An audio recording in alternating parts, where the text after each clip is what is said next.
Hello student, कैसे हैं आप सभी। आई होप आप लोग अच्छे होंगे, पढ़ाई कर रहे होंगे। तो फ्रेंड्स, यूपी बोर्ड मैथ्स में आप सभी का स्वागत है। तो आज की इस वीडियो में हम प्रश्नावली 6.3 के क्वेश्चन को सॉल्व करेंगे।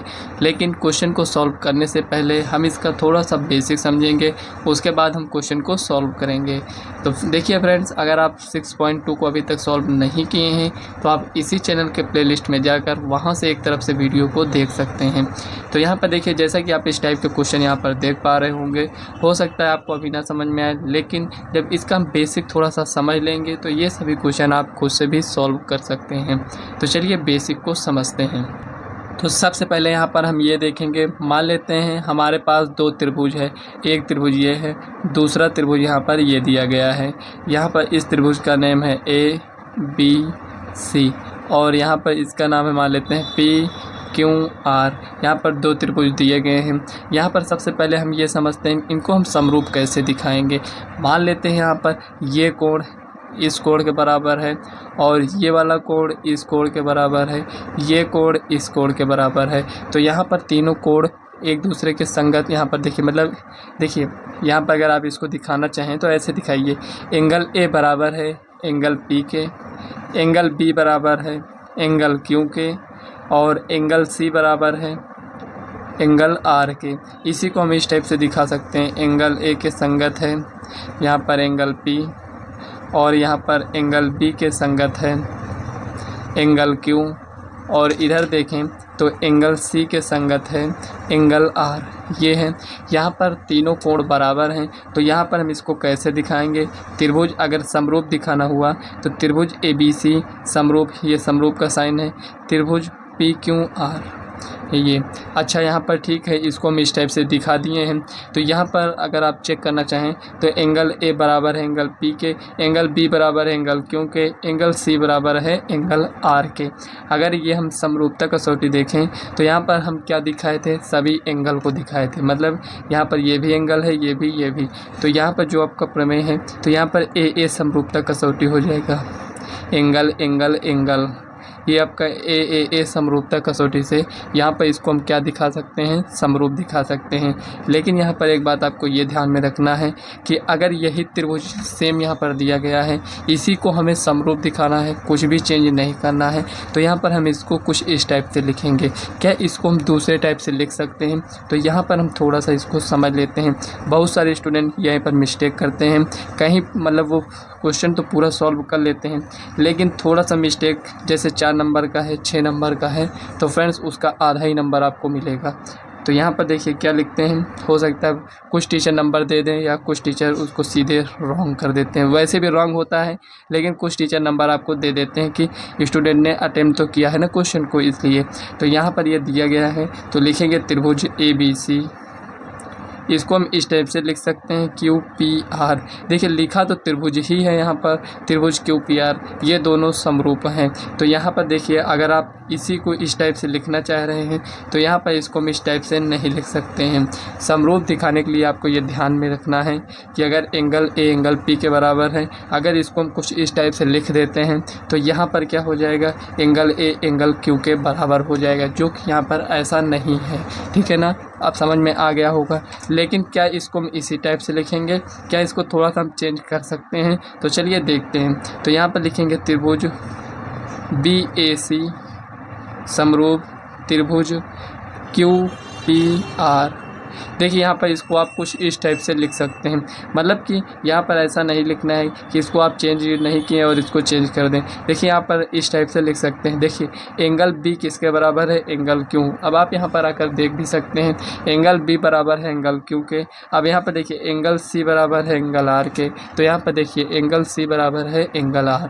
तो देखिए फ्रेंड्स, जितना कुछ भी बताया है ये बहुत सारे स्टूडेंट का डाउट रहता है, इसमें आपको ध्यान देना है। समरूप दिखाने के लिए यही इम्पॉर्टेंट है आपके लिए, आगे जो भी बताएंगे वो इससे भी ज़्यादा इम्पॉर्टेंट है।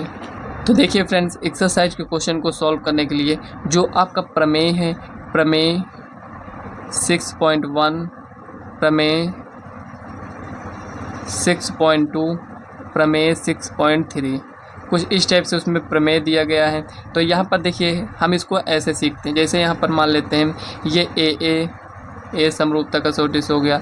यहाँ पर ये एस एस एस, यहाँ पर ये यस ए यस, यहाँ पर ए क्या है एंगल है, यहाँ पर क्या है साइड है, यहाँ पर भुजा। तो मतलब कि यहाँ पर सभी एंगल होंगे और यहाँ पर सभी भुजा होंगे और यहाँ पर क्या होगा साइड एंगल साइड होगा। अब यहाँ पर इसको समझने के लिए ये तो पहला आप समझ चुके होंगे जो कि यहाँ पर हम आपको बता चुके हैं। यहाँ पर अगर इस त्रिभुज का या और इस त्रिभुज का यहाँ पर संगत कोण जो भी है सभी बराबर हैं तो यहाँ पर हम क्या कहते हैं ए।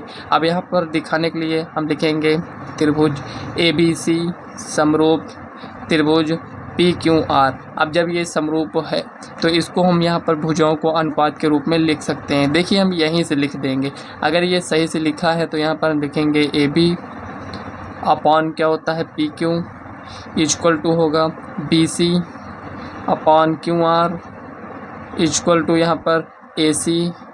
देखिए एक छोड़ कर है तो यहाँ पर भी PR। इसको कुछ इस टाइप से लिख सकते हैं। यहाँ पर हम समरूप क्या दिखाए हैं, यहाँ पर सभी एंगल को दिखाए हैं तो यहाँ पर ये हो जाएगा ए समरूपता कसौटी से। अब यहाँ पर हमें सभी भुजाओं को दिखाना है तो चलिए इसको इरेज करते हैं। अब यहाँ पर देखिए दो त्रिभुज यहाँ पर इस टाइप से दिए गए हैं। कौन से त्रिभुज हैं, त्रिभुज ABC तथा त्रिभुज PQR में। अगर यहाँ पर हमें इसको समरूप दिखाना है और यहाँ पर ये कुछ इस टाइप से है AB अपॉन PQ है equal to BC upon QR है इक्वल टू यहाँ पर PAC अपॉन PR है। यहाँ पर ये कुछ इस टाइप से दिया गया है, मतलब कि यहाँ पर जो इसके संगत भुजा दिए गए हैं भुजाओं का अनुपात क्या है बराबर है। यहाँ पर भुजा बराबर नहीं होता है, इसका अनुपात बराबर है। जैसे इसको सॉल्व करने के बाद यहाँ पर 1/2 आया है तो यहाँ पर भी 1/2, यहाँ पर भी 1/2 होगा, कितना भी भुजा यहाँ पर दिया गया हो। लेकिन जब इसका हम अनुपात निकालते हैं तो उसका अनुपात क्या आता है बराबर आता है। तो यहाँ पर भुजाओं का अनुपात बराबर है। यहाँ पर क्या लगेगा यस यस यस समरूपता कसौटी। समरूपता कसौटी से क्या होगा, यहाँ पर ये समरूप हो जाएगा। यस यस यस समरूपता कसौटी से ये क्या हो जाएगा समरूप। त्रिभुज ABC समरूप त्रिभुज PQR। यहाँ पर ये कुछ इस टाइप से इसको लिखेंगे, समझ में आ गया होगा। जब यहाँ पर इसके भुजाओं का अनुपात बराबर है और त्रिभुज समरूप है तो यहाँ पर हम कह सकते हैं एंगल A एंगल P के बराबर है, एंगल B एंगल Q के बराबर है, एंगल C एंगल R के बराबर है। ठीक है ना, इतना समझ में आ गया होगा। जब क्वेश्चन को सॉल्व करेंगे तो और अच्छे से समझ में आएगा।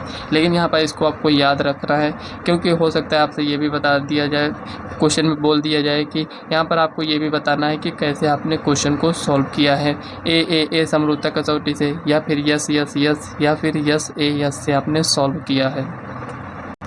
तो यहाँ पर देखिए अब कुछ इस टाइप से दिया गया है। अब मान लेते हैं यहाँ पर ये भुजा सॉरी फ्रेंड्स ये कोण इस कोण के बराबर है तो यहाँ पर हम लिखेंगे त्रिभुज, यहाँ पर भी त्रिभुज ABC तथा त्रिभुज PQR से। अब यहाँ पर देखिए ये कोण इसके बराबर, मतलब ये दिया गया है एंगल B बराबर है एंगल Q के, कुछ इस टाइप से। और यहाँ पर ये कह रहा है कि AB अपॉन PQ है और यहाँ पर BC अपॉन QR है। यहाँ पर दो भुजाओं का अनुपात बराबर है और यहाँ पर एक एंगल बराबर है तो यहाँ पर क्या हो जाएगा, देखिए भुजा कोण भुजा, मतलब कि यस ए यस समरूपता कसौटी से ये क्या हो जाएगा त्रिभुज ABC समरूप त्रिभुज PQR हो जाएगा। कुछ इस टाइप से यहाँ पर आपके बुक में एग्जाम्पल दिया गया है, आप एग्जाम्पल जब देखेंगे तो और अच्छे से समझ में आ जाएगा। देखिए एग्जाम्पल में सॉल्व किया रहता है इसलिए हम उसको नहीं करा रहे हैं, आप लोग खुद उसको देखकर समझ सकते हैं। अगर आप लोग बोलेंगे तो एग्जाम्पल भी सॉल्व करा देंगे। तो यहाँ पर त्रिभुज ABC तथा त्रिभुज PQR से अगर आप देखें तो यहाँ पर एक एंगल बराबर दिया रहेगा, मतलब दो त्रिभुजों में एक एंगल बराबर दिया रहेगा और यहाँ पर दो भुजाओं का अनुपात यहाँ पर बराबर रहेगा। तो इस टाइप से यहाँ पर कौन सी कसौटी है यस ए यस, तो इससे क्या हो जाएगा त्रिभुज आपका समरूप हो जाएगा। अब देखिए यहाँ पर थोड़ा सा आगे यहाँ पर समझ लेते हैं। मान लेते हैं फ्रेंड ये एंगल जो आपका दिया गया है ये आपका यहाँ पर मान लेते हैं 50 है, ठीक है ना, और यहाँ पर ये मान लेते हैं आपका एंगल 60, एक मिनट यहाँ पर कुछ मान लेते हैं ये एंगल आपका कितना हो जाएगा यहाँ पर ये 7, एक मिनट मान लेते हैं 110 है, ठीक है ना, ये इतना है। अब यहाँ पर ये कितना है, ये 50 है, और यहाँ पर कितना है, ये 110 है। तो यहाँ पर इन दोनों को हम समरूप दिखा सकते हैं। इसमें क्या लगेगा, ए समरूपता कसौटी से, मतलब कि इसमें दो एंगल बराबर हैं। लेकिन यहाँ पर आप देख सकते हैं कि अगर यहाँ पर दो एंगल बराबर दिए गए हैं तो यहाँ पर तीसरा एंगल अपने आप बराबर हो जाएगा। जैसे कि 110 और 50 को ऐड करेंगे तो कितना आएगा, 160। यहाँ पर ये कितना हो जाएगा, 20, और ये भी 20, क्योंकि त्रिभुज के तीनों कोणों का योग 180 होता है। तो यहाँ पर मान लेते हैं ये 50 है, ये 110 है, तो ये कितना हो जाएगा, 20, यहाँ पर 20। तो यहाँ पर अगर दो एंगल बराबर दिए गए हैं तो यहाँ पर ए समरूपता कसौटी से इसको हम क्या मानेंगे, समरूप मानेंगे। अब यहाँ पर देखिए, मान लेते हैं ये दोनों त्रिभुज समरूप हैं कुछ इस टाइप से। एंगल ए बराबर है एंगल क्यू के, और एंगल बी बराबर है एंगल यहाँ पर पी के, और एंगल सी बराबर है एंगल आर के, ठीक है ना। यहाँ पर केवल समझने के लिए बता रहे हैं कि आपको कैसे लिखना है। जरूरी नहीं है कि हर बार एंगल ए एंगल पी के ही बराबर होगा, ठीक है ना। तो यहाँ पर आपको इस टाइप से समझना है। तो एंगल ए किसके बराबर है, एंगल क्यू के, ठीक है ना। और एंगल बी किसके बराबर है, यहाँ पर एंगल बी मान लेते हैं यहाँ पर एंगल आर के बराबर है, ये हो गया। और एंगल सी किसके बराबर है, एंगल पी के बराबर है। अब यहाँ पर हम त्रिभुज का नेम कैसे देंगे ये समझिए। तो यहाँ पर हम लिखेंगे त्रिभुज ABC समरूप है त्रिभुज किसके, यहाँ पर QRP के। यहाँ पर किसके समरूप है, एंगल ए किसके बराबर है, एंगल क्यू के। मतलब हर बार इसको इसलिए बताएं कि आपको ये नहीं समझना है कि हर बार जब हम देखेंगे तो क्वेश्चन में हमें एंगल ए एंगल पी के बराबर, एंगल बी एंगल क्यू के बराबर, ऐसे आपको हर बार नहीं मिलेगा। इस टाइप से भी मिल सकता है। तो आपको समझ कर चलना है कि यहाँ पर अगर ये 60 है तो जरूरी नहीं कि ये 60 हो सकता है यहाँ पर ये 60 दे दिया गया हो, ये कुछ और दिया गया हो, ठीक है ना। तो बस इतना ही आप लोगों को यहाँ पर समझना है। बाकी का जो क्वेश्चन हम सॉल्व करेंगे तो उसमें आपको समझ में आ जाएगा। तो चलिए प्रश्नावली के क्वेश्चन को हम सॉल्व करते हैं। तो यहाँ पर देखिए 6.3 में कह रहा है बताइए कि आकृति 6.34, मतलब जितने इसमें क्वेश्चन दिए गए हैं आप देख सकते हैं। दिए त्रिभुजों के युग्मों में से कौन कौन से युग्म समरूप हैं, उस समरूपता कसौटी को भी लिखिए। यहाँ पर दिया गया है ना, जिसका प्रयोग आपने उत्तर देने में किया है, तथा साथ ही समरूप त्रिभुजों को सांकेतिक रूप में व्यक्त कीजिए। मतलब हमें सांकेतिक रूप में भी व्यक्त करना है कि जैसे इसमें कह रहा है त्रिभुज ABC समरूप त्रिभुज PQR, हमको इस टाइप से लिखना होगा। और हमें समरूपता कसौटी को भी लिखना होगा। तो चलिए यहाँ पर पहले क्वेश्चन को देखते हैं, इसमें कह क्या रहा है। इसमें कह रहा है ABC त्रिभुज PQR, दो त्रिभुज दिए गए हैं। आप देख सकते हैं एंगल A एंगल P बराबर दिख रहे हैं, एंगल B एंगल Q बराबर है, एंगल C एंगल R बराबर है। तो मतलब कि ये A समरूपता कसौटी से ये क्या हो जाएगा, त्रिभुज ABC समरूप त्रिभुज PQR। तो चलिए इसको लिखना कैसे है, इसको लिखकर समझते हैं। अब यहाँ पर लिखेंगे त्रिभुज ABC तथा त्रिभुज PQR में। अब यहाँ पर क्या है, एंगल A बराबर है एंगल P के, एंगल B बराबर है एंगल Q के, और एंगल C बराबर है एंगल R के। यहाँ पर ये कितना है 60 है, और यहाँ पर ये कितना है 80 40, ये क्या है, ये बराबर है। मतलब कि यहाँ पर त्रिभुज ABC समरूप हो जाएगा त्रिभुज PQR। ये क्यों समरूप हो जाएगा, हम जानते हैं कि यहाँ पर अगर सभी एंगल बराबर हैं तो यहाँ पर A समरूपता कसौटी से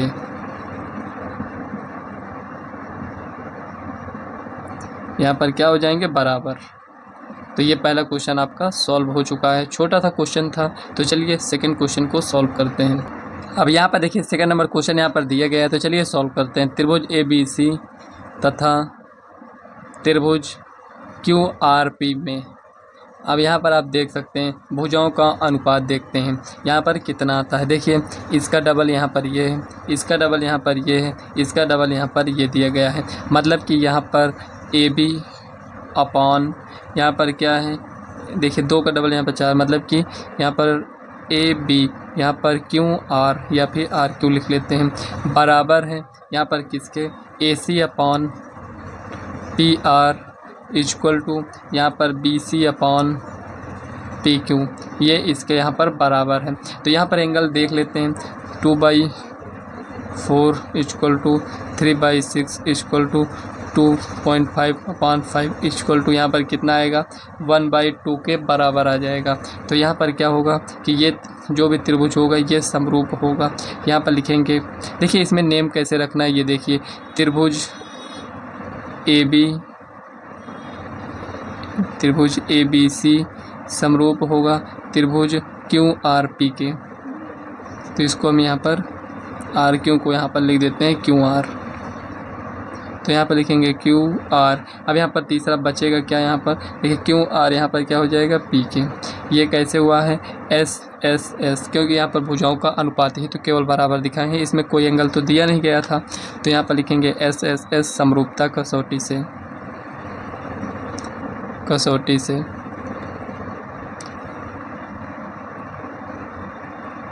ठीक से ये हो गया। अब यहाँ पर ये त्रिभुज किसके समरूप है, यहाँ पर इसके समरूप है। तो इसको आप क्या इस टाइप से नहीं लिख सकते हैं, BAC समरूप त्रिभुज RQP आप लिख सकते हैं, ठीक है ना। दोनों सही है, चाहे आप जैसे इसको लिख दीजिएगा। यहाँ पर ये क्वेश्चन भी आपका सॉल्व हो चुका है। यहाँ पर देखिए थर्ड नंबर क्वेश्चन यहाँ पर नोट कर लिए हैं। यहाँ पर त्रिभुज ABC और DEF दिया गया है। तो यहाँ पर लिखेंगे त्रिभुज ABC तथा त्रिभुज DEF में। तो यहाँ पर देखिए भुजाओं का यहाँ पर अनुपात हम चेक करेंगे, क्योंकि एंगल तो दिया नहीं गया है। तो यहाँ पर लिखेंगे, एक मिनट, यहाँ पर अगर आप देखें तो ये 2 दूनी 4 3 दूना 6 इसका अनुपात दिया गया है। तो यहाँ पर हम लिखेंगे BC upon DE equal to, यहाँ पर दिया गया है AC अपॉन EF नहीं, यहाँ पर DF हो जाएगा, DF not equal AB upon, यहाँ पर क्या हो जाएगा EF। यहाँ पर ये नॉट इक्वल है, मतलब यहाँ पर देखिए दो तो बराबर हैं लेकिन ये बराबर नहीं है। कैसे समझ में आया, यहाँ पर देखिए 2/4 है इक्वल टू AC कितना है, यहाँ पर 3 है, DF कितना है 6 है, नॉट इक्वल है 2.7/5। देखिए ये दोनों तो बराबर हैं लेकिन ये बराबर नहीं है, मतलब कि यहाँ पर हम इसको समरूप नहीं कह सकते हैं। तो यहाँ पर देखिए फ्रेंड्स, आप लोगों को यहाँ पर इसको समझ लेना है। तो यहाँ पर देखिए थोड़ा सा नेम चेंज हो गया है। यहाँ पर क्वेश्चन में दिया गया था LMP, ठीक है ना, यहाँ पर ABC लिख दिए थे, लेकिन क्वेश्चन आपका इसी टाइप से यहाँ पर सॉल्व होगा। यहाँ पर केवल नाम चेंज करना है आपको बस। अगर यही रहने देते हैं तो कोई बात नहीं है, यहाँ पर आप देख सकते हैं। लेकिन ये आप देख सकते हैं जो त्रिभुज दिया गया है ये समरूप नहीं है।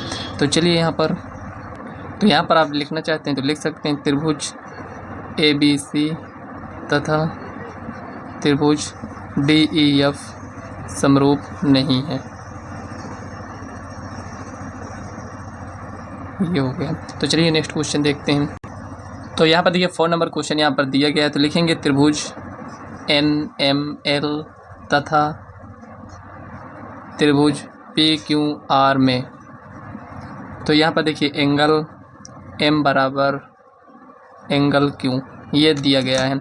अब यहाँ पर आप देखेंगे NM या फिर MN लिख लेते हैं। यहाँ पर लिखेंगे MN बटे में यहाँ पर कितना हो जाएगा PQ इक्वल टू यहाँ पर हो जाएगा LM बटे में यहाँ पर क्या हो जाएगा QR। और अगर इसको आप चेक करना चाहें तो यहाँ पर कितना है 2.5 बटे में यहाँ पर 5 इक्वल टू 5 बटे में 10 ये हो गया। अब यहाँ पर देखिए इसको कैंसिल करेंगे, पॉइंट हटाएंगे तो यहाँ पर क्या हो जाएगा 0। तो यहीं पर हम पॉइंट हटा देते हैं। ये 25 दूना 50 5 दूनी 10, मतलब कि कुल मिलाकर 1/2 इक्वल टू 1/2 इसका अनुपात ये बराबर आ चुका है। यहाँ पर एक कोण बराबर है और यहाँ पर भुजाओं का अनुपात भी बराबर है। तो यहाँ पर हम लिखेंगे त्रिभुज NML समरूप हो जाएगा त्रिभुज PQR के। जब यहाँ पर ये समरूप है तो यहाँ पर हम क्या दिखाए थे, दो भुजाओं का अनुपात बराबर दिखाए थे और एक कोण, मतलब कि यहाँ पर SAS समरूपता कसौटी से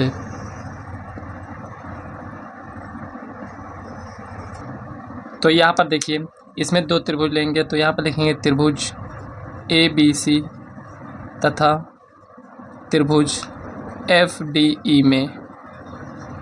अब यहाँ पर देखिए एंगल A बराबर है एंगल F के, ये हो गया। अब यहाँ पर देखिए AB upon A B upon हम क्या दिखाएंगे, एफ डी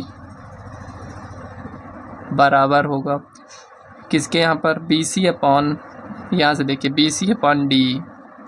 चेक कर लेते हैं क्या बराबर आता है, 2.5 बटे में एफ डी कितना है, यहाँ पर 5 है, इक्वल टू बी सी कितना है, 3 है, और यहाँ पर डी कितना है, यहाँ पर डी और ई, देखिए यहाँ पर डी ई नहीं दिया गया है, ये कुछ इस टाइप से यहाँ पर, तो यहाँ पर 1/2 है इक्वल टू 3 बटे में यहाँ पर डी ई, तो डी ई नहीं दिया गया है, आप देख सकते हैं। कुल मिलाकर यहाँ पर ये जो दिया गया है, यहाँ पर ये त्रिभुज जो दिया गया है ये समरूप नहीं होगा। क्यों नहीं होगा, यहाँ पर थोड़ा सा समझ लीजिए। यहाँ पर देखिए, अगर देखें तो भुजा कोण भुजा यहाँ पर ये दिया गया है, मतलब इस एंगल के इस साइड और इस एंगल के इस साइड, देखिए यहाँ पर भुजा यहाँ पर दिया गया है, लेकिन यहाँ पर आप देख सकते हैं कि इसमें ऐसा नहीं है। यहाँ पर 80 दिया गया है यहाँ पर, तो लेकिन यहाँ पर तो दिया गया, लेकिन इसके इस साइड में ना देकर यहाँ पर दिया गया है, तो इसलिए यहाँ पर ये समरूप नहीं होगा। त्रिभुज ABC तथा त्रिभुज FDE समरूप नहीं है।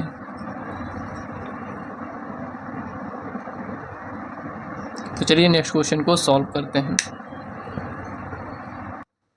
अब यहाँ पर देखिए 6 नंबर क्वेश्चन यहाँ पर दिया गया है, तो यहाँ पर लिखेंगे त्रिभुज DEF तथा त्रिभुज PQR में।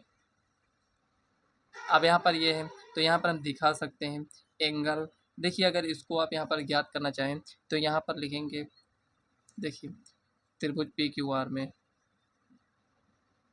तो यहाँ पर देखिए angle P plus angle Q plus angle R equal to 180, त्रिभुज कोण योग गुणधर्म से यहाँ पर 180 होगा, तीनों कोणों योग कितना होगा 180। अब यहाँ पर 80 और 30 दिया गया है, एंगल P हमें ज्ञात करना है प्लस 80 प्लस और यहाँ पर 30 इक्वल टू 180, यहाँ पर angle P equal to 180 minus 110, ये हो गया। तो एंगल P इक्वल टू कितना आएगा 70, डायरेक्ट भी लिख सकते थे लेकिन यहाँ पर सॉल्व कर कर दिखाए हैं ताकि आप लोगों को अच्छे से समझ में आए। यहाँ पर एंगल P इक्वल टू कितना आया है 70। अगर आप जैसे मान लेते हैं 1 नंबर क्वेश्चन सॉल्व कर रहे हैं तो इस टाइप से मत सॉल्व किया करिए, क्योंकि फ्रेंड्स इसमें आपका टाइम वेस्ट होगा। आप डायरेक्ट यहाँ पर लिखिए, देखिए 80 30 कितना हो जाएगा 110, त्रिभुज में तीनों कोणों का योग कितना होता है 180, 180 में से 110 जाएगा तो 70 बचेगा, यहाँ पर डायरेक्ट लिखिए। तो यहाँ पर कितना है, यहाँ पर 70 है, और उसी टाइप से यहाँ पर ये कितना हो जाएगा 30 होगा, ठीक है ना। अब यहाँ पर सभी कोण दिए गए हैं, तो angle D equal to angle P हो जाएगा, एंगल ई इक्वल टू यहाँ पर एंगल क्यू और angle F equal to angle R. तो यहाँ पर तीनों कोण बराबर हैं, तो यहाँ पर लिखेंगे त्रिभुज डी ई एफ समरूप त्रिभुज पी क्यू आर। अब यहाँ पर ये दोनों समरूप हैं, तो यहाँ पर हम क्या लिखेंगे, ए समरूपता कसौटी से, समरूपता कसौटी से ये आपके क्या हो जाएंगे समरूप। तो यहाँ पर देखिए पहले क्वेश्चन के जितने भी पार्ट थे उन सभी क्वेश्चन को सॉल्व कर चुके हैं, और इसके आगे के जितने भी क्वेश्चन हैं उसे हम नेक्स्ट वीडियो में सॉल्व करेंगे। वीडियो कैसी लगी कमेंट बॉक्स में ज़रूर बताइएगा। वीडियो पसंद आए तो वीडियो को लाइक व चैनल को सब्सक्राइब कर लीजिएगा, और इस वीडियो को अपने फ्रेंड को जरूर से ज़रूर शेयर करिएगा। तो चलिए फ्रेंड्स मिलते हैं नेक्स्ट वीडियो में, तब तक के लिए बाय।